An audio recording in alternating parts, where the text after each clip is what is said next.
Так, друзья, всем привет. Напишите, слышно, видно меня, все ли хорошо, все ли ок. Вижу, у вас там уже переписка какая-то даже есть. Напоминаю, для тех, кто уже не первый раз напоминаю, для тех, кто первый, рассказываю.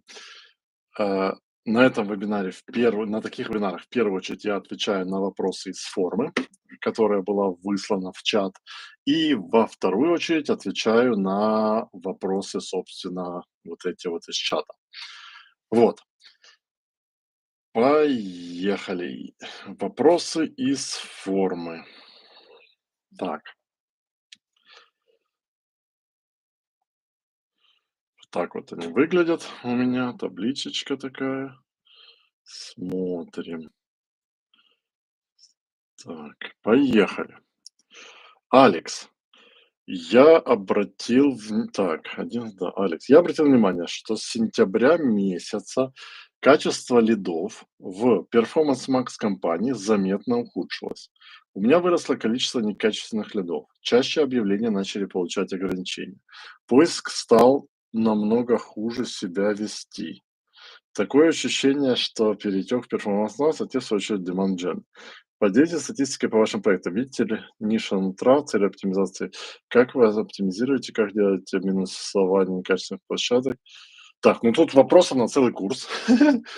И на самом деле, забегая наперед, собираюсь готовить курс отдельный вообще по PMax, потому что Performance Max сейчас стала настолько большим типом компании в Гугле, что уже ему пора уделять отдельный полностью курс. Я думаю, так модулей который будет состоять где-то из 5 модулей, потому что, ну, там гигантское количество инфы на самом деле. Давайте попробую так. Обратил внимание, то же самое, ухудшилось. Если не оптимизировать, Performance Max будет ухудшаться. Почему? Во-первых, он каннибализирует поиск, он забирает у поиска показы. Во-вторых, он, конечно, каннибализирует Google Shopping, забирает все Google Shopping. Короче, он забирает и у Ютуба, у всего все забирает. Если не оптимизировать Performance Max, будет все работать вместе хуже. Как оптимизировать? Минусовка некачественных, площадок смотрите, в Performance Max нельзя минусовать некачественные площадки, но вы можете добавить, список исключенных мест размещения на уровне аккаунта. И тогда эти места размещения будут исключены отовсюду, включая PMax. Вот такая логика. Так, соответственно, минусовка этого, дальше вы можете брендовые запросы из PMax исключать, вы можете, списки минус-слов из PMax исключать через техподдержку. Есть ряд возможностей, есть ряд методов оптимизации, которые позволяют PMax приструнить. Что еще порекомендую помнить, что качество PMax зависит от качества входящих данных. То есть если входящие данные оплаты, то он оптимизируется нормально.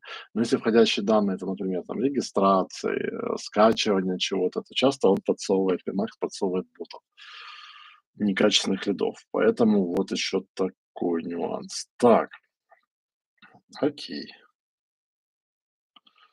Дальше. О, Евгений. Просто вопрос такой на страницу А4. Ну, давайте попробуем. 4 вопроса. Первый. Низкий CTR при высоком проценте полученных показов. Ключевое слово "охрана Алматы" в точном соответствии. Под него написано отдельное объявление: "Охрана Алматы, Алматы охрана". Процент полученных показов 81, на верхней позиции 93%, CTR 2,87.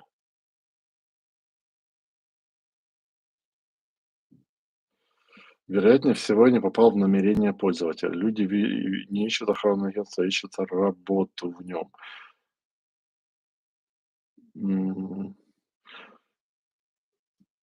Так, во-первых, проверьте поисковые запросы. Не всегда ключевые слова, даже в точном соответствии, соответствует поисковым запросам. Поэтому проверьте поисковые запросы. Это первое. Потому что CTR 2% это дико мало. Дико мало. Проверьте поисковые запросы. Возможно, там в поисковых запросах вы увидите как раз работа охранника Алматы. Э, Так, как подтвердить намерение? Действительно проще, значит, как понять, какое намерение, всем сейчас говорю, не только охрана Алматы, как вообще понять, какое намерение поисковое у людей, которые вводят определенный запрос. На примере охраны Алматы. Смотрите, Google, сейчас убираем рекламу. Google как поисковая система, одним из факторов ранжирования сайтов берет в учет соответствие сайта запросу пользователя. Соответственно, если Google в органической выдаче, не в рекламной, высоко ранжирует определенный сайт по определенному запросу, то этот сайт, скорее всего, имеет высокие поведенческие факторы. То есть люди, введя этот запрос, на этом сайте задерживаются. Соответственно, если, введя охрана Алматы в органической выдаче, вы увидите сайты с предложением работы охранником, то, скорее всего, эти сайты не просто так в органической выдаче на верхних позициях, а потому что они лучше всего соответствуют намерениям людей, которые ищут по запросу Алматы охрана. Вот такая логика. Поэтому вот так вот можно проверять. Так, 2 вопроса. Стартанул с максимум кликов. Норм. Чтобы выяснить ситуацию и дальнейшее вручную. Новая компания никак не заводилась. Максимальную цену ставил доллар. Переключились на максимум кликов, завелась. Окей, открутил неделю. Есть конверсия. Известна средняя стоимость клика. Вопрос. Могу ли я теперь переключиться на стратегию ручное управление ставками, зная, что средняя стоимость клика $1.22, максимально указав максимальную стоимость? Да, конечно, уже можно переключать. То есть, если она завелась, уже вы видите цифры, конечно. Третий вопрос. По ключевым словам и намерениям. Как вы поступаете в случае, если сомневаетесь, подходит вам этот запрос или нет? Например, требуется охрана. А, вот так, как я рассказывал, гуглю и смотрю, что мне Google выдаст в органическом поиске. Так я понимаю, что в прошлом люди, которые гуглили этот запрос, куда они кликали. Ну вы так и написали. В таких ситуациях отправляю запрос в органике и смотрю результат. Все, да, точно так же. Вопрос про конверсии. Верным ли будет запустить новую поисковую кампанию сначала на микроконверсии, типа просмотра страницы и времени на сайте, а потом, когда макроконверсия, например, заполнение формы наберется как минимум. Вы знаете, я бы сразу запускал на макро. Потому что на микро есть шанс, что вы наберете целую кучу микроконверсий а просмотра страницы и времени на сайте, которые ничего вам в итоге не принесут. Да уже сразу. Тем более поиск. Поиск вы можете контролировать вручную. Я бы сделал так, на вашем месте. Контролировал бы вручную, в компании бы учитывал макроконверсии заполнения формы. И когда уже превысит там как минимум будет 30, вот тогда переходить на, автоматизацию по конверсиям. Но без вот этого, без микроконверсий в вашем бы случае. Так, Александр. Запустил поисковую кампанию на Кремниевую долину. Ниша уроки барабанов. Оффлайн-школа в Mountain View. Получил 2 заявки по $60. Насколько это адекватная цена для заявки для Калифорнии? Или в целом для США? Ну, смотрите, актуальная цена заявки для Калифорнии и в целом для США лежит в диапазоне от $1 до $100 000. А если идет речь на заявка на, не знаю, выгул собаки или помыть машину, то я думаю, $10 будет, да, может, если сильно оптимизировать бакс. Если идет заявка на постройку яхты 100-метровой с нуля, то я думаю, $100 000 может быть цена заявки. Вот конкретно по урокам игре на барабанах в Mountain View я не знаю, честно говоря, сколько адекватная цена заявки. И даже если бы я запускал подобный бизнес, в Mountain View, я бы смотрел не то есть, ну, смотрите, запуская бизнес, зачем смотреть снаружи, если можно посмотреть внутрь? Зачем смотреть, а какая у кого цена, адекватная, неадекватная. Если я могу посмотреть на свои цифры. Если меня как бизнес устраивает эта цена заявки, если я при этой цене заявки зарабатываю, если я при этой цене заявки могу тратить на маркетинг, тратить на продукт и зарабатывать, и расти как бизнес, то эта цена заявки приемлема для меня. Это первая причина, почему не надо смотреть внутрь. Вторая причина, почему не надо смотреть внутрь: вы не знаете, что у людей на бэкэнде. То есть, грубо говоря, берем 2 на вид одинаковые школы игры на барабанах в Mountain Dew. Вот на вид смотришь один в один. И тут уроки. Вот один в один. Но в этой школе продают просто курс за $500, и на этом все. И они максимум за заявку могут заплатить $100. А эти продают курс игры на барабанах за $500, потом звонит менеджер, да продает индивидуальное занятие, потом звонит другой менеджер, да продают ударную установку, потом звонит третий менеджер, да продают звукоизоляцию комнаты, потом четвертый менеджер, да продает звуковую карту в компьютер, чтобы это все круто записывать. И так с одного клиента они $5000 у них средний чек. И они за ту же заявку на тот же курс, первый курс стоит что тут $500, но они вторые за заявку на курс за $500 готовы будут заплатить $1500, что, в принципе, ну, в США очень распространено. Тройная цена за первый заказ. Поэтому я бы снаружи вообще не смотрел, я бы внутрь бизнеса смотрел. Второй вопрос у Александра. Медийные кампании желательно запускать уже после того, как получены первые заявки с поисковой рекламы, чтобы алгоритм Гугла понял, какие заявки нам нужны? Желательно, да. Но если компания не запускается с если, то есть ниши, где поиск, в принципе, он второстепенный, в принципе, второстепенный.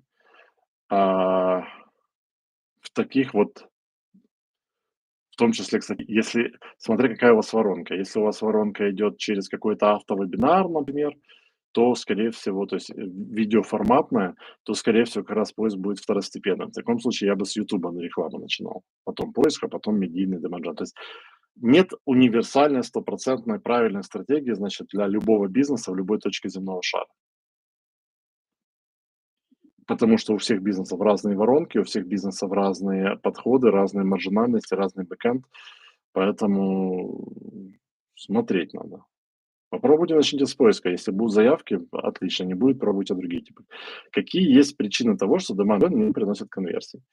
Самая главная причина, смотрите, давайте так, первый вопрос, который я задаю обычно, а существует ли любой другой канал рекламы, который вам уже приносит конверсии? То есть, например, можете ли вы сказать, что да, вот Facebook мне приносит конверсии, или Pinterest мне уже приносит конверсии, или еще что-то. Если ответ да, например, Facebook приносит, а Demand не приносит, значит, дело, скорее всего, в Demand. Нужно креативами играть, нужно YouTube рекламу пробовать, то есть, ну, крутить, короче, крутить вокруг. Но если ответ нет, я впервые запускаю свой продукт, и еще ни один канал рекламы мне не приносил конверсий, то в 99 процентах случаев проблема не в Demand не в YouTube, не в Performance Max, а в посадочной страничке, в оффере, в предложении, в описании, в цене, короче, в том, что человек видит уже после клика. Это чисто мой опыт. Так, еще. Что советуете запускать в первую очередь из медийки? Demand Gen или Performance Max? Performance Max. А, Еще, я слышал, что медийную рекламу вначале нужно запускать на стратегии с оплатой за клик, а уже потом переходить на стратегию с оплатой за конверсии. Тогда будут получены первые заявки. Так ли это? Смотрите, в курсе есть модуль про медийную рекламу, и там я даю рекомендации, как лучше запускать. Медийная реклама – это самый лучший, мощный в мире пожиратель ваших денег. И медийная реклама может сколько угодно денег ваших потратить. Ну, прям, когда я говорю сколько угодно, я буквально имею в виду сколько угодно. То есть, если на карте будет миллион, она миллион потратит. Если будет стратегия оплата за клики. Потому что, ну, это сжирание денег в медийке. Так, э, единственный случай, когда медийка не запускается ни на одной другой стратегии. Просто не хочет Google толкать. Тогда да, на какое-то время максимум кликов, буквально там на день, на полдня, а потом переключается на другую стратегию. Это единственный случай. Можно ли в данный момент записаться на ваш новый курс по Google Analytics? Можно, конечно, можно. Тут у нас, я думаю, в чате где-то менеджер есть. Если нету, напишите в или менеджеру, с которым вы общались до покупки курса "Магия Google", или в чате учеников, менеджер с вами свяжется, конечно, можно купить. Олександр, вітаю, Ігор, дякую за чудовий курс. Будь ласка, у мене декілька питань. Якщо у мене декілька різних основних конверсій: відправка форм, клік по телефону, по телеграму, по вайберу, по пошті та додаткових, перехід на Фейсбук, Інста, чи буде нормально працювати реклама з всіма цими конверсіями? Дивіться, я би на вашому місці прибрав би перехід на Фейсбук та Інсту як конверсію. Тобто у вас чіткі є конверсії: відправка форми, телефон, телеграм, вайбер, пошта. Все, інше я вже не рахував. Чи буде нормально працювати реклама з всіма цими конверсіями? Чи потрібно? Ні. В одну кампанію можна. Єдине питання: чи дійсно кожна людина, яка клацає по телефону, по телеграму, вам потім пише, яке співвідношення? Як вказати Google пріоритетність? Ніяк. Є основні конверсії, додаткові. Тобто для Гугла вони всі рівні. Ви можете, звісно, вставити цінність конверсії, але ви не зможете її порахувати. Це буде просто від стелі. Ніяк. Якщо змінюється налаштування існуючої конверсії, додавання нової дії конверсії. Якщо зміниться налаштування існуючої і воно не призведе до того, що ця конверсія там сильно зміниться, то практично не повпливає. Якщо нову замінити, повпливає. Я би вам взагалі рекомендував на відправку форм всіх. Дайте людям якусь конфетку, якусь знижечку за те, що вони на сайті замовлять, а не подзвонять, і оптимізуйтесь по відправці форм. Це легше. Або кол-трекінг динамічний поставте. Друге питання: як правильно оптимізувати та покращувати медійні кампанії? Налаштувати Demand Gen, але як далі її оптимізувати, інформація в курсі не знайшов. Чи збирається нормальна робота існуючої медійної кампанії, якщо я змінюю сегменти всередині аудиторії? Ні, не збивається, якщо не змінюється сама аудиторія. Як оптимізувати взагалом рекламу у 5-му модулі? Принципи оптимізації реклами, вони однакові для будь-якої рекламної кампанії. Третє питання: чи можна ставити галочку "Оптимізатор цін за конверсію", якщо кількість основних конверсій на кампанію менше 10 на місяць? Як ви вважаєте, чи варто видумувати більш дрібні? Значить, перше питання: оптимізатор цін за конверсію, хай буде. Друге питання – це 3-2. Чи варто видумувати більш дрібні конверсії? Я б не видумував. Я б не видумував, да, тут відповідь. Якщо по різним ключовим словам з 2 груп оголошень в одній кампанії показ відбувається по одним і тим самим пошуковим запитам, то ці оголошення конкурують між собою? Ну, конкурування – це коли якесь заважає іншому. Вони не заважають, просто показується те, у якого вищий рейтинг. Не впливає на результат. Наприклад, запит: заказати сайт-візитку. Показ відбувається за ключовим словом "сайт-візитка на заказ" та розробка сайту. Вони різні групи, але в одній компанії. Не принципово, не принципово. Тобто пройшли вже ті часи, коли можна було так чітко все відслідковувати. Так, Владимир, доброго дня. Прошел, внедряю все ваши курсы. Спасибо, пожалуйста. Подскажите, планируется ли отдельный курс по нюансам работы с мерчант? Планируется, но не раньше, значит. Первый вам этот инсайт открываю. У меня за последние 4 месяца настолько много новых инсайтов по работе с Google Ads. Я познакомился с ребятами, с сотрудниками Гугла, которые прямо причастны к очень многим вещам Google Ads, в том числе, как это, речник на украинском, на русском, пресс-атташе Google Ads, liaison на английском, product liaison Google Ads, Джинни ее зовут. И у меня за последние 4 месяца инсайтов больше, чем за последние, 5 лет. И я вот сейчас, завтра вылетаю в США, в том числе в Сан-Франциско, в Силикон, именно в штаб-квартиру Гугла. Там тоже у меня несколько встреч будет. И где-то, я думаю, с конца мая я планирую целый ряд новых курсов делать, потому что, по Performance Max будет 100 пудов отдельный курс, потому что там, блин, Как мне ребята порассказывали, что они там внутрь зафигачили и что они планируют дальше, как его развивать, отдельный будет и по мерчанту скорее. Но вот вы сразу пишете, в этом году на моем сайте было 2 блокировки. К сожалению, с блокировками я не помогу. Как бы в моем опыте блокировки обычно осуще а,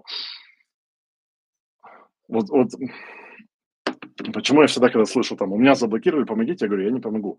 Вот сколько я работаю с белыми, когда белый, я имею в виду зарегистрированная компания, которая легально завозит товары, которая тебе товары продает, не было у меня блокировок, вот просто не было, никогда не было.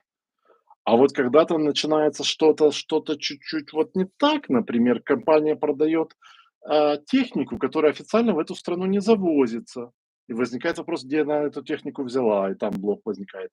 Или компания продает какие-то телефоны, которые очень похожи на Apple iPhone, но называются, не Apple iPhone, а по-другому называются, и вот тоже блокируется. Или компания, с доставкой там что-то, ну, то есть у "Гугла" есть четкие правила. Если, в принципе, им следовать, то блокировок, ну, на моем опыте не бывало. То есть по одна по причине адресов фотографий, вторая из-за округления цен. Но, смотрите, блокировка что была не из-за округления цен, скорее всего. Блокировка была из-за того, что цены в день. То есть смотрите, скорее всего, я предполагаю, блокировка была за то, что в фиде были цены, например, 12,99, а на сайте 13. Или наоборот, в фиде 13, на сайте 12,99, да? И вас заблокировали за несоответствие цен. Вы говорите, из-за округления. Ну, то есть где-то округлили. Google не блокирует просто кого попало просто так. Вот, ну, есть четкий список правил. Цены соответствовать, доставка, вот, возможность возврата должна быть. Если вы в Европе работаете, уже должна быть форма, куки политики конфиденциальности. Все вот эти вещи, они все важны. В Google Merchant центре есть справка, где прям прописано, что должно быть у каждого рекламодателя, на сайте. Если чего-то нет, он банит. Ну, это мой чисто опыт. Так, даже критично все. Сразу говорю, критично все. Все, что в правилах Митчан-центра написано, оно критично. Единственное, что за что-то могут словить сегодня, а за что-то через полгода. Но критично все. Вот. Так, Марина, как можно уже в работающей поисковой рекламе влиять на ключевые слова, которые показываются из заданного списка? Влиять на ключевые слова, которые показываются из заданного списка. Например, из 30-40 слов показывается только 5. По одному CTR 80-100. То потом по нему показы пропадают. Как их возобновить? Это первый вопрос. Ну, смотрите, у нас в пятом модуле есть урок «Нет показов».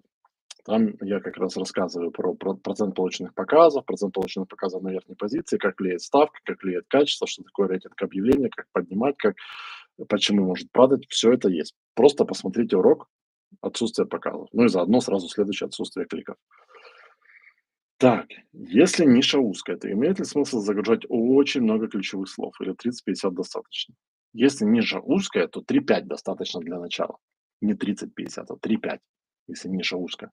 На них понять, получить, уже начать конверсию, а потом расширять. Вот я бы так сказал. Так, м, Наргиза. Настраиваю поисковую рекламу. Первые дни результаты хорошие. На третий, четвертый день пишет, что допущено с ограничениями низкий показатель качества. Но при этом клики есть в 2 раза меньше. Понимаю, что надо работать над повышением показателя качества. Вопрос. Если я буду запускать каждые 3 дня рекламу, так как первые дня реклама хорошо идет, это влияет как-то на что-то? К примеру, на Facebook алгоритм системы обучается первые 3-4 дня и только потом начинает давать стабильные результаты. В Google рекламе как это работает? В принципе, точно так же. То есть, ну, теоретически, вот давайте так, можно ли запускать рекламу раз в 3-4 дня, а потом тормозить? Можно. В серых нишах, там, в гэмблинге, в беттинге, внутри, там целые компании так работают. Они запускают рекламу, через 4 дня их аккаунт банят, они новый создают, снова запускают. Снова через 4 дня бан, снова запускают. Так всю жизнь, по 4 дня. Единственный вопрос, что готовы ли вы к таким трудозатратам времени? Ну, то есть, давай так, теоретически можно. В поисковой рекламе особо ничего не собьется. В Performance Max или в YouTube рекламе нафиг все собьется. В поисковой есть ключи, есть объявление, показывает. То есть, в принципе, ничего особо не собьется. Но это ну, напряжно, вот так скажу. Ну, давайте так, в целом вопрос, ответ да. Ну, поисковую можно долбать так, ее каждые 3-4 дня запускать, но я бы не смог. Ну, в том плане, что тяжело это. Хочется ж оптимизировать как-то на долгосрок, анализировать аудитории, потом как-то оптимизацию делать там, возможно, потом на автоматические стратегии переходить. Ну, знаете, работать в долгую, когда ты вот, ну, в долгую работаешь. А тут это таким нахватом. Ну, в принципе, можно. Но я бы, если бы я был бы на вашем месте, я бы работал над повышением качества в существующих. Так. Мгм. И второй вопрос по этому пункту. Если оставить рекламу работать так, как есть, а, допущено с ограничениями, показывается редко. Какие последствия? Много мы теряем при этом. Клики в 2 раза меньше. Это лучше, чем ничего. Да, будут низкие клики, где-то в 1,5 раза дороже будет каждый клик. Я бы рекомендовал все-таки работать над повышением показателя качества. Ну, это важно. Это важно. Или, или запустить рекламу. Смотрите, я не знаю просто какая ниша. Если ниша, в которой много конверсий, запустить в автостратегию на конверсии, слова в широком, и тогда качество, оно до барабана будет. Ну, оно особо не важно будет. Но это только если конверсии стабильные и быстрые, там, регистрации какие-то, ну, то есть, что вот моментально срабатывает конверсия. Вот. Но в целом работать над качеством. CTR повышать, релевантность объявлений, релевантность посадочной. Второй вопрос. У нас сеть барбершопов. По аналитике кабинета основное ключевое слово барбершоп рядом. То есть нет конкретных разделений на услуги, типа маникюр, педикюр. Вопрос. Как я должна рассчитать таблицу декомпозиции? По каким услугам? Или только по слову барбершоп? Барбершоп рядом. Ну вот берете ключевое слово барбершоп, если оно основное, по нему там приходит 80-90% клиентов, то у вас будет одна строчка таблицы декомпозиции. Барбершоп рядом. И по нему пошел расчет. В поисковых запросах, по которым наше объявление было показано, есть ключевые слова, такие как Indian Barbershop, Mexican Barbershop, Asian Barbershop. Мы такими не являемся. Поэтому просто только такие ключевые слова включать в фразы. Учитывая, что есть стоит, но включайте, смотрите, включайте в минус слова не фразы целиком, а включайте в минус слова отдельные слова. Indian, Mexican, Asian, кубинские. Возьмите все национальности, кто там живет у вас, и в минус слова отдельными словами их отминусуйте. То есть не минусуйте в целом запрос Mexican barbershop, Mexican и так далее. Минус Mexican, минус Asian, минус Indian, минус Chinese, минус кто там еще у вас живет рядом, от всіх тих мінус. Павло, помітив, що слова з широкою відповідністю приносять конверсії. Фразової точно дуже мало. Але він у слова треба постійно додавати список. На уроках радили пару днів широкій відповідності, потім переводитись на фразу. Як бути в такій ситуації? Боюсь, що переведу фразу і конверсії пропадуть. Я би на вашому місці дивився пошукові запити, по яким приходять конверсії, брав би ці пошукові запити і їх вже у фразову в окрему кампанію переносив. А ця компанія, раз вона вже навчилась приносити конверсії, хай працює, приносить конверсії далі. Просто нову ви будете покращувати. Отак. Цю залишаєте в нову. Пошукові запити, не ключові слова. Пошукові запити, які гарно спрацювали, дали конверсії у фразову відповідність, можете навіть точно попробувати, и в окрему кампанию. Нур-Султан, здравствуйте, Игорь. Хочу вас спросить про CTR. Как удерживать его в хорошем показателе, если даже конкуренты накручивают показы и занижают искусственно CTR? На самом деле, вот по моему опыту, два фактора, которые на CTR влияют. Ну, то есть, смотрите, факторов, которые хоть как-то влияют, ну, их прям много, ну, очень много. Все влияет, по сути, да. Вид объявления, там, аудитория, пол, возраст, все влияет. Но 2 фактора, которые влияют больше всего. Первый фактор — это чистота поисковых запросов. Не частота, а чистота, насколько они чистые. То есть есть ли среди поисковых запросов по этому ключевому слову всякий мусор, который, плохо релевантен вам? Соответственно, если есть, в минус слова. Второе — это релевантность объявления. Причем релевантность, давайте тут перефразирую более человеческим термином, вкусность объявления, что ли. А, мы все люди, привыкшие к рекламе. И когда реклама, ну, обычная, незаурядная, точнее, обычная заурядная, то ты ее тупо игнорируешь. И отсюда низкий CTR. Когда реклама крутая, интересная, прикольная, бьет в цель, то ты на эту рекламу обращаешь внимание. И она приносит высокий CTR. Вот.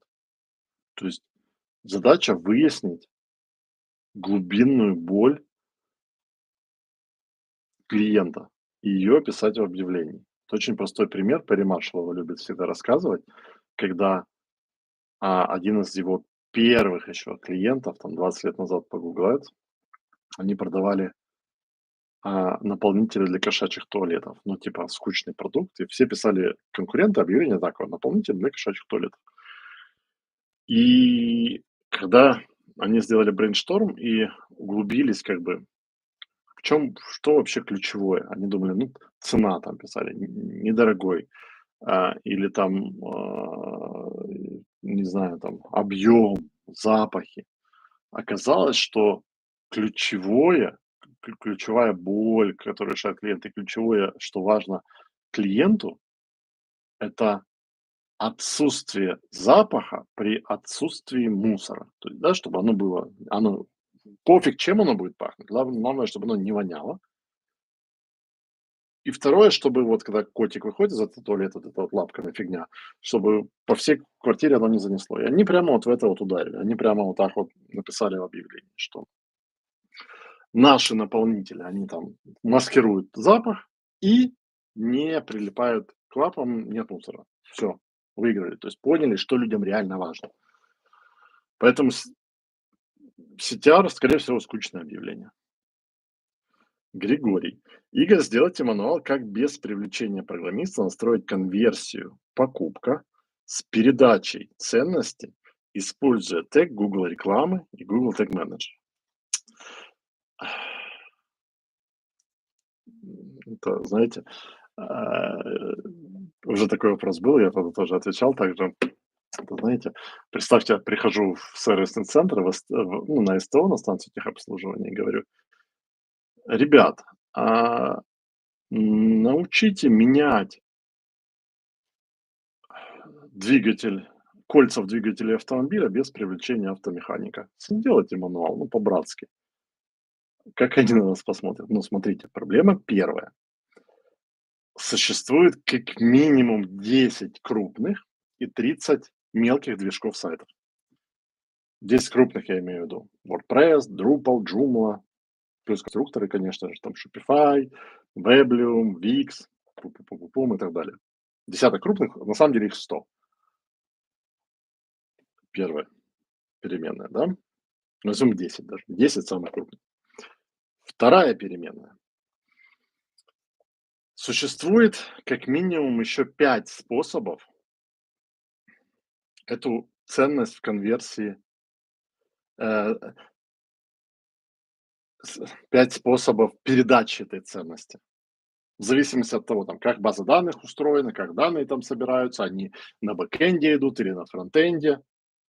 5 на 10 — 50 вариантов. Да? Третье. Существует разные, в принципе, подходы. Кому-то нужно, чтобы работало там напрямую в Google Ads собиралось, кому-то, обязательно в аналитике сначала, кому-то в CRM, чтобы попадало. Еще на 3. 150 вариантов. Вот это значит 150 вариантов мануала.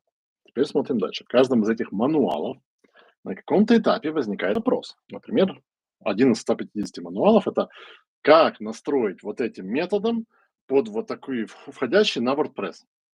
Это значит мануал. Этот мануал будет предусматривать пункт, например, откройте PHP, который генерируется на чекауте, и из него извлеките переменные, эти переменные вставьте в JavaScript, и на этом мануале возникает вопрос. А у меня нет этого PHP-файла, потому что у меня тема не родная, а у меня одна из 150 тысяч тем, которые WordPress предлагает. А я не знаю, что такое PHP-файл. А я не знаю, что такое переменная. А я не знаю, что такое JavaScript. Вот полная аналогия с автомобилем. Вот, ну, представьте, вот я нифига не шарю, как там двигатель устроен. Вот представьте, я прихожу и говорю: ребят, ну по-братски сделайте мануал, как там перебрать двигатель до винтика туда и обратно. Даже если они мне такой мануал сделают, я его открою, посмотрю, скажу: типа, капец. Поэтому то, что я говорю в уроке. Если вы не про с д две ситуации рассматриваем. Ситуация первая. Вы программист или обладаете, достаточно глубокими навыками работы с компьютером, прекрасно понимаете, что такое JavaScript, PHP, как скрипты взаимодействуют. В таком случае создать вот эту всю интеграцию для вас и где-то 2% учеников и из, тех, кто смотрит, и из тех, кто в клубе Игоря Ивицкого, они это делают. Остальным для того, чтобы даже по мануалу это сделать, это, ну, блин, новую профессию освоить, по сути, да. Не вижу никакого смысла. Во-первых, тратить время, во-вторых, объем мануалов, которые нужно создать. Поэтому заплатите, сколько стоит подключение конверсии с передачей ценности. Ну, $50. Поэтому не нужно вам, честно, просто человеческая рекомендация. Не нужно оно вам. Потому что когда что-то сломается, а у вас уже будут идти обороты, вы будете у себя волосы на голове рвать, не знать, что сломалось, а прибыль будет утекать. То есть недополученная прибыль намного больше, чем затраты $50 за эту интеграцию. Инесса, интернет-магазин молодой, только стартует. Стоит выбор, какие создавать компании по структуре и товарам. Более 2000 товаров, 8 разделов и подразделы. А вопрос? Наверное, вопрос, что посоветуете? Посоветую стандартный Google Shopping потестить, в первую очередь. Во вторую очередь PMax Google Shopping. Вот эти 2 вещи потестить. Григорий. Игорь, прокомментируйте, пожалуйста, последние новости касательно отслеживания. Рекламные технологии постоянно меняются. Например, в 2024 году куки. Это повлияет на способы. Рекомендую здесь закон Евросоюза GDPR. Если вы рекламируетесь в Евросоюзе, если к вам заходят клиенты на сайт из Евросоюза, давайте так, 2 категории. Первая категория. Если ваши клиенты из Евросоюза, если вы предлагаете товары или услуги для клиентов из Евросоюза, то вы обязаны были и до 2024 года, согласно с GDPR, получать от них согласие. Баннер такой выскакивал, чтобы соглашаюсь на сбор персональных данных. Соответственно, если ваши клиенты из Евросоюза, у вас по-любому этот баннер был, потому что иначе вы нарушали закон.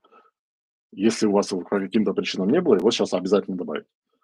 Если ваши клиенты не из Евросоюза, то пофиг, ну, ничего не изменится, по сути.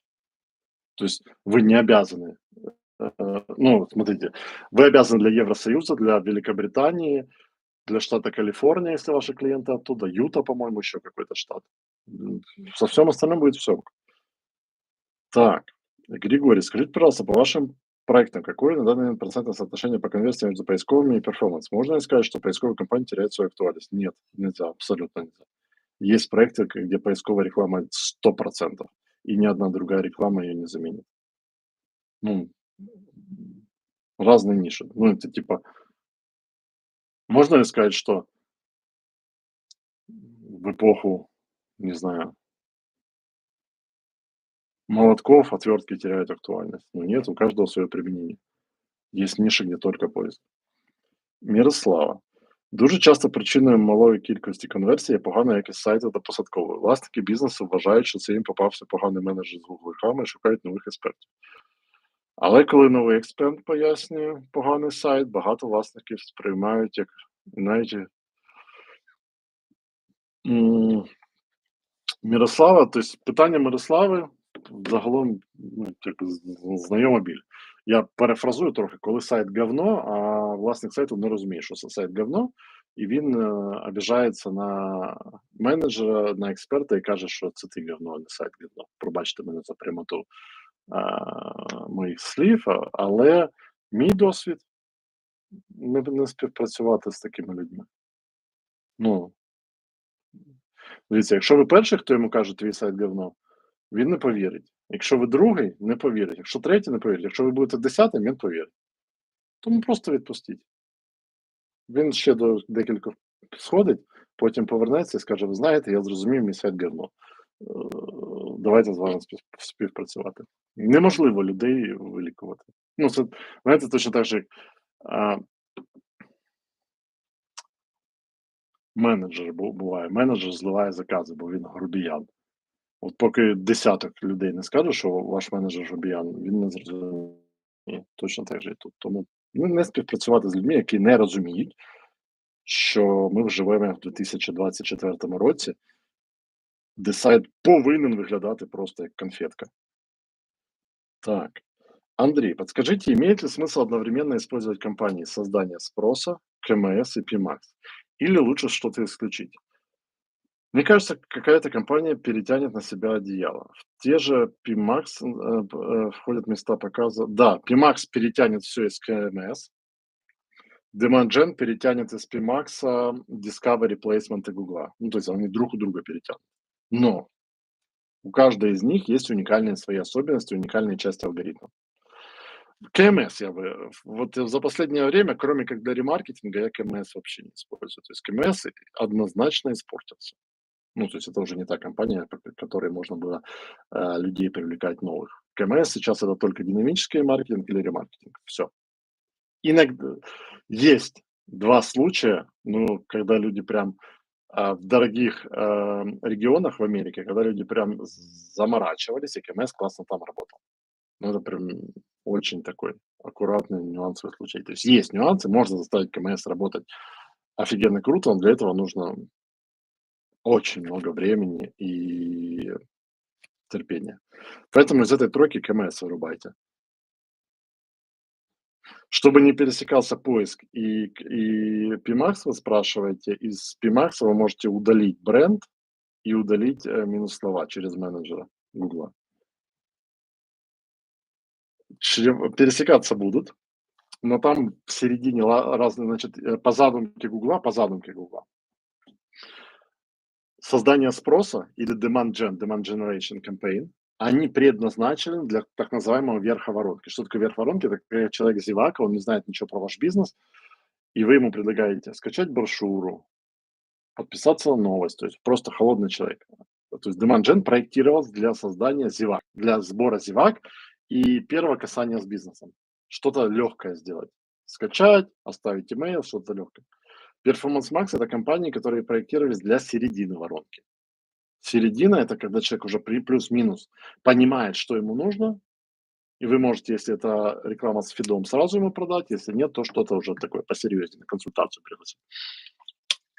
И для низа воронки это когда человек уже раз и покупает YouTube и поиск. Так, Владимир, я уже задавал вопрос по обучению работы с мерчант-центром. Очень интересно от вас получить навыки тех же правил преобразования финансов. Пожалуйста, спасибо. Будет. Будет, но после лета. Анна. Было оповещено, что на украинском проме нет возможности установить тег Гугла. Так, а как же работать и запускать компанию? Точно так же, как на казахском, само КЗ, без тега Гугла, тег аналитики, через аналитику работать. Какие последствия без этого тега? Медленнее будет аналитика доходить, не вся будет доходить. А сейчас бухты-барахты нет возможности создать сайт, так как кроме этого, как найти грамотных специалистов, нужно еще бюджет иметь. Ну, то есть, смотрите, платформа Prom.ua, она очень хитропопая, будем так говорить.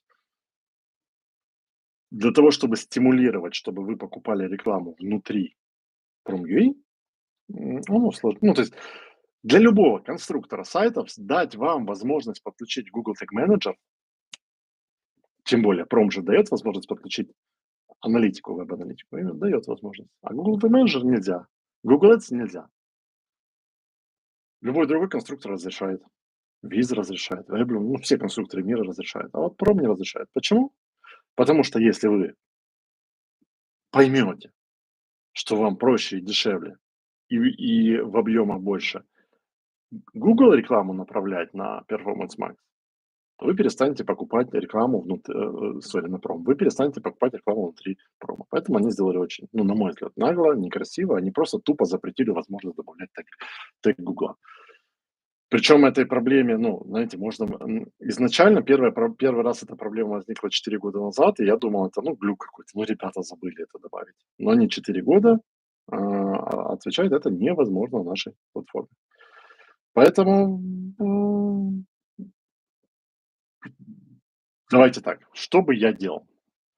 А, Переезд на новый сайт я бы запланировал в любом случае. Ну, то есть Prom.ua — это платформа, она норм как дополнительная платформа, она норм для самого начала, но для развивающегося, растущего бизнеса это плохая вещь.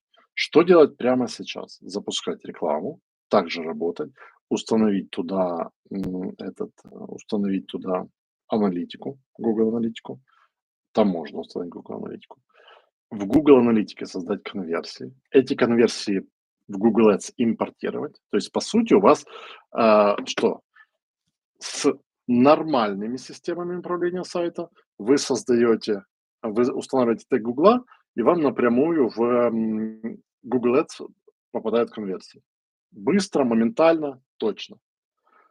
В вашем случае у вас конверсии собираются в Google аналитике, а дальше с Google аналитики переходит в Google Ads через импорт. Какая-то часть потеряется, будут они доходить не моментально там через сутки, но в целом я не могу сказать, что вы потеряете прям что-то кардинальное. То есть, если ваш бизнес уже настолько большой, что вы тратите там пару десятков тысяч долларов на рекламу, то потеряете нормально на таком. Но если речь идет там, например, о бюджетах в 1000 долларов, то, ну, может, 50 долларов будет, может, 100 потеряно из-за того, что из-за задержек, из-за потери конверсий, всего вот этого. Ну, в целом, ну, то есть я не считаю, что это критично, что прям все как бы, прекращаем рекламу. Да, все так же, просто знать, что Google нехорошие ребята. Э, Сорі, Пром нехороші ребята. Так, Євген, підкажіть, що змінилось по факту після запровадження Гуглом вимоги, щоб на сайті був банер з кастомізацією згоди? Розказував. Якщо не з Європи, то пофіг вам.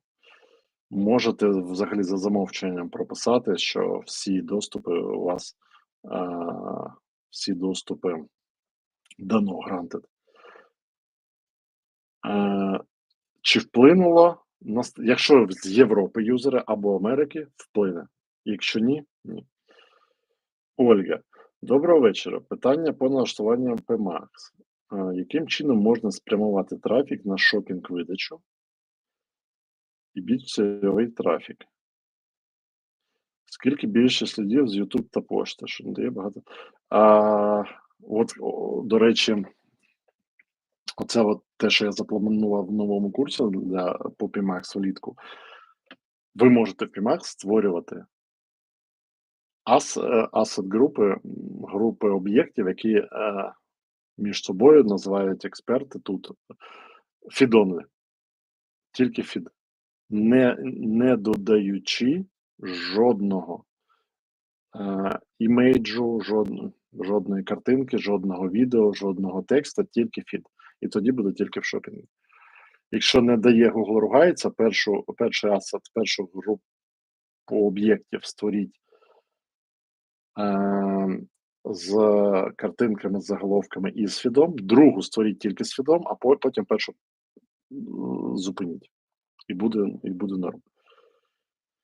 Так, Юрій. как можно купить аналитику? Значит, смотрите, мы всегда на этом вебинаре вопрос-ответ, всегда даем спецпредложение по покупку курса "Магия Google 4.0" плюс аналитику. Пишите менеджер или тут где-то, если не знаю, или я думаю, где-то в комментах сейчас будет, телеграм-менеджера. Если нет, ну, свяжитесь как-то со мной или в чате учеников напишите. Кодовое слово Google 2024, специальное предложение, магия Google и аналитика, оба курса. Так, окей, тут на все вопросы я ответил. Супер. Теперь переходим на вот это.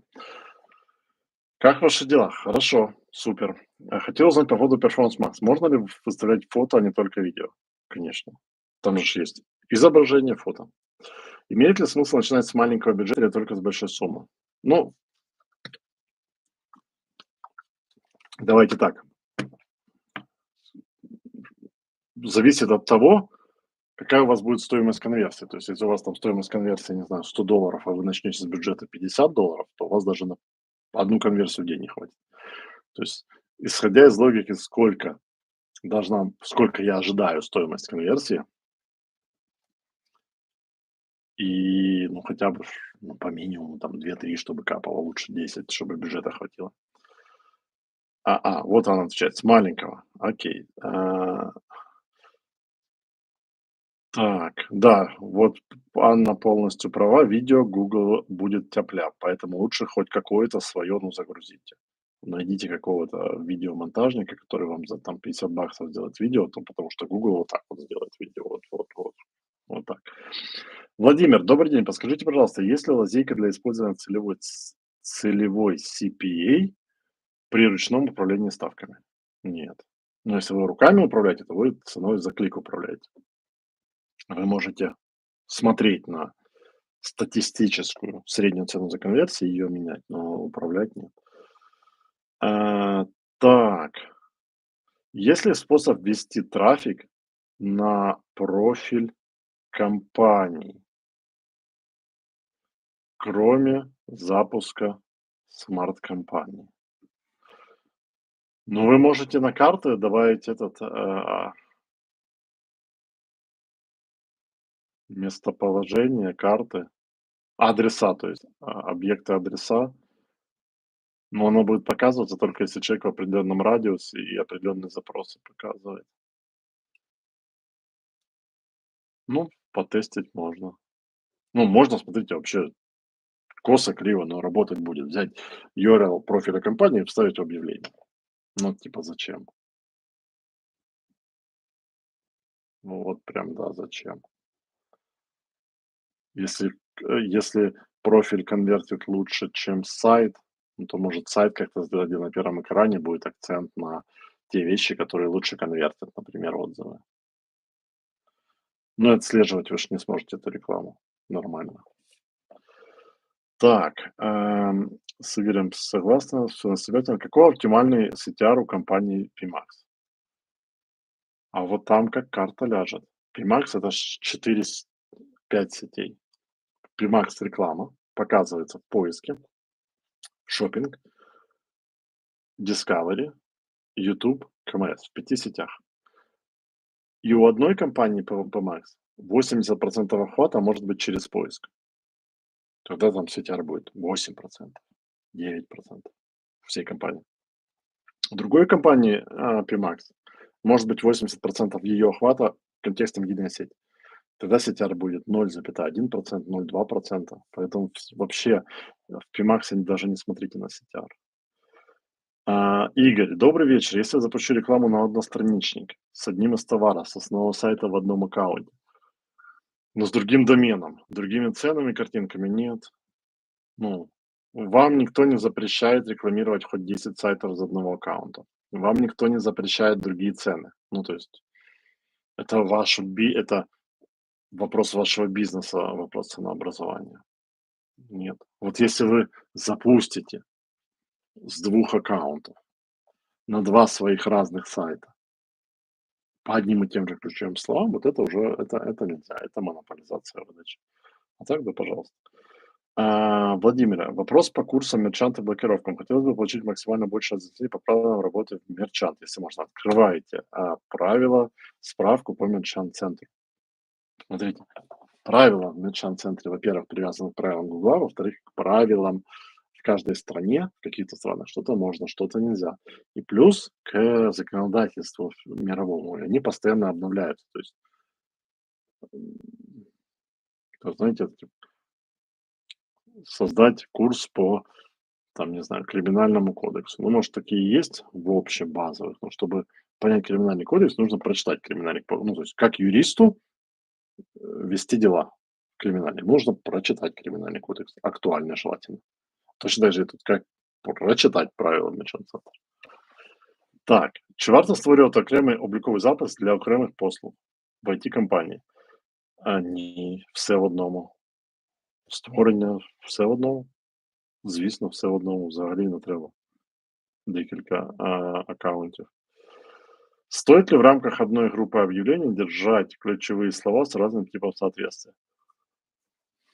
Можно потестить, посмотреть, как, как будет, какие будут цены клика, какая будет эффективность. Можно. То есть тотальный вопрос можно, можно. Стоит ли? Не всегда.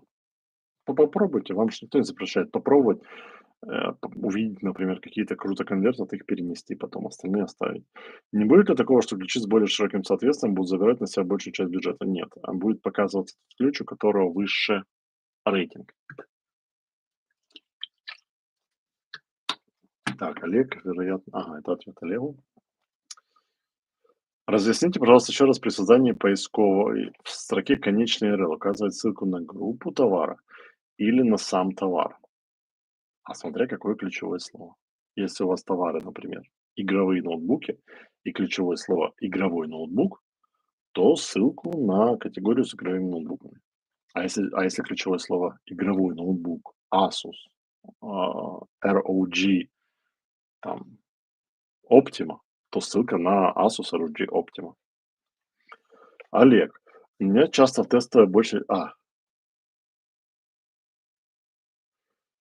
На широкое. На широкое уходит не потому, что он перетягивает, а на широкое уходит потому, что охват больше. По умолчанию не разделяйте. Смотрите уже по факту, как они будут. Это я отвечаю Олегу по ключевым словам. Так, это вот с Олегом общение. Пам'ятаю, в одному відео говорили, чи варто взагалі всі важливі конверсії вислежувати. Для того, щоб якісно навчався, варто створювати по окремій компанії? Ні, не варто. А рекламу про сейл, да. Месяц $2000 реклама. Это, наверное, про пром.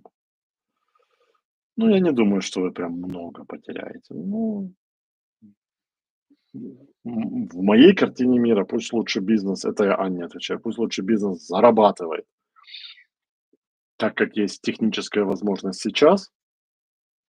То есть, если бы передо мной стоял выбор, что делать?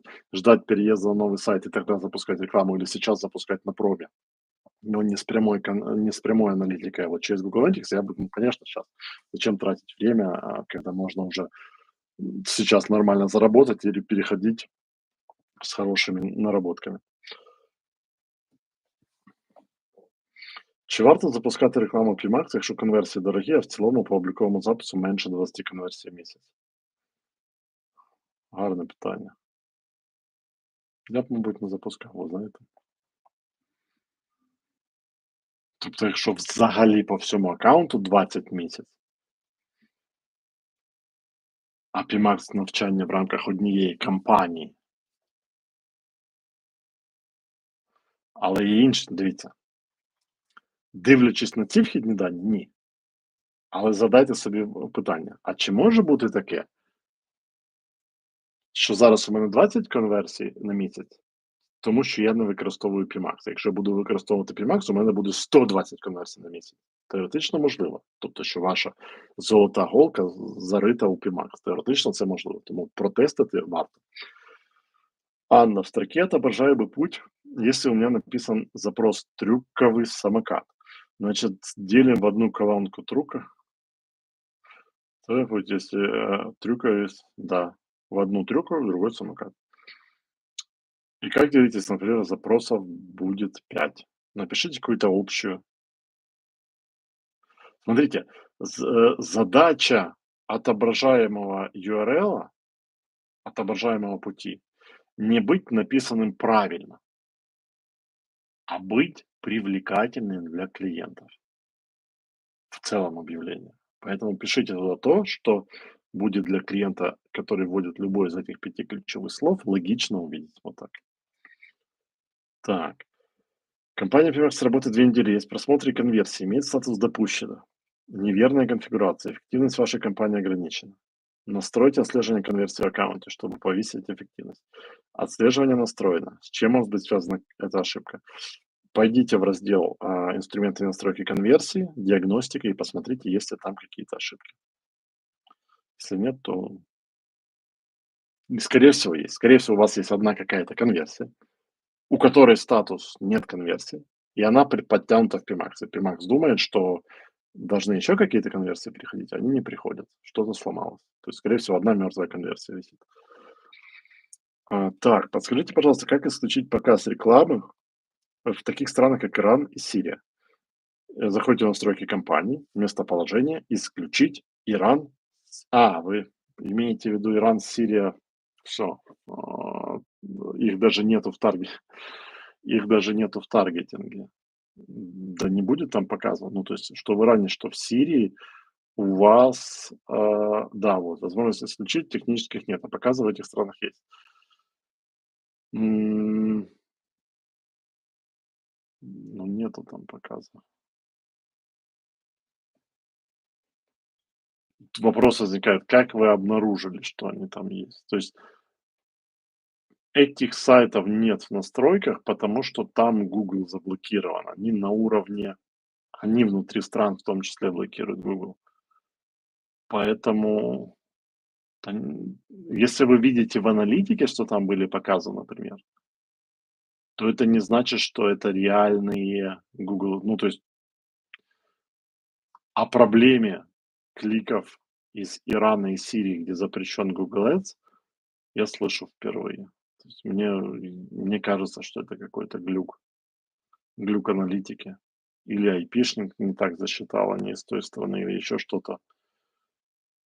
Но ну, не должно там быть показов. То есть там нет Google рекламы в принципе. Поэтому не должно там такого быть. Никогда не сталкивался. Так, Outsourcing Solutions. Скажите, пожалуйста, нормально, что объявление с ключом в точном соответствии показывается еще по другим запросам? А, да, точное соответствие уже не точно. Точное соответствие, оно уже размытое, и Google показывает по другим запросам, конечно. Уже прошло время, когда Google точно запрос в запрос. Посмотрите урок по ключевым словам, я там это рассказываю. У вас хорошая таблица декомпозиции, надо добавить колоночку «Налоги».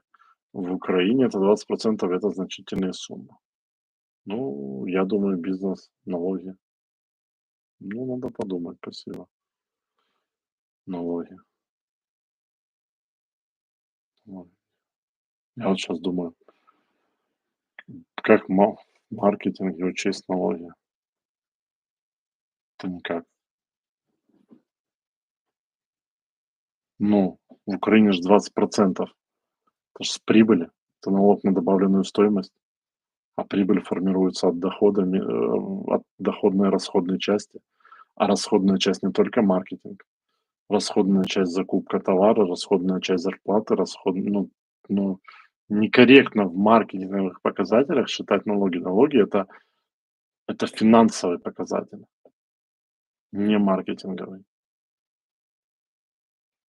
Даже если вы платите 20% НДС "Гуглу", то вы ж потом эти же 20% через возврат, как он, налоговый кредит возвращаете после, ну, то есть маркетинг и налоги- это чуть-чуть. Нельзя ж просто 20% отнять или прибавить и сказать: "Это налоги". Налоги, они считаются намного сложнее. Это в Украине, например. В Британии вообще налоги считаются как 19% от, роста капитала, и дальше прогрессивная шкала от 10 до 45%.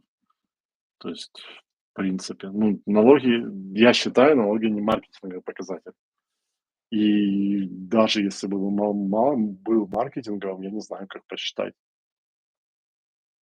как зарплаты, все это. Смотрите, это мы уже говорим, есть понятие, если так уже чисто финансовыми терминами, ROAS, Return of Advertising Spend, возврат инвестиций в рекламу или доля рекламных расходов. А есть показатель Return of Investments of бизнеса в целом. И вот там уже налогами можно. То есть мы не... Маркетинг – это подсистема бизнеса, а налоги, они на уровне бизнеса считаются. Ну, маркетинг, то есть это слишком такое, короче, накрутка. Ну, в любом случае, вы можете, если вы знаете, что у вас 20% налоги, например, на стоимость клика, в колоночку вбиваете тогда $1 умножить на 1,2. Вот вам накинули 20%. Или знаете, что вы 20% платите с дохода. В ячейке тогда прибыль на 0,8. Ну, то есть уже адаптировать уже можно. Так, сегодня платила 1500, завтра снимаются 300. Окей. Для физособы просто -20. Окей. Ну, учитывайте просто это в затратах на рекламу тогда. В стоимости клика учитывайте. Стоимость клика берете из кабинета, например, 1 гривна, и пишите 1,20 или 2 гривны вместо 2 – 2,40. То есть домножайте на 1,2 стоимость клика, и у вас все скорректируется в таблице декомпозиции под вас. Ну, смотрите, с точки зрения финансового учета это неправильно. Любой бухгалтер тут сейчас скажет: "Вы чё? Нельзя на микропоказателях накидывать налоги". Но как бы с точки зрения логики, ну, на клик 20% накидываете и всё. Если запустил 2 компании, одна поисковая, другая Performance Max на один товар, они будут ругаться? Будут. Performance будет жрать, у поисковой показы, но если у поисковой будет высокий показатель качества, она будет перетягивать на себя. Поэтому да. Запускайте обе, добивайтесь в поисковой высокого показателя качества, она будет круто работать. 8000 сегодня рекламация, еще и поисковую собьет. Ну, сбить, если там она нормально настроена, не собьет, ну ок. Так, хорошо. Вопросов больше нету. Тогда до следующей до следующей. У меня уже голова к концу дня это плохо варит. До следующего вебинара вопрос-ответ. На связи. Увидимся. Пока.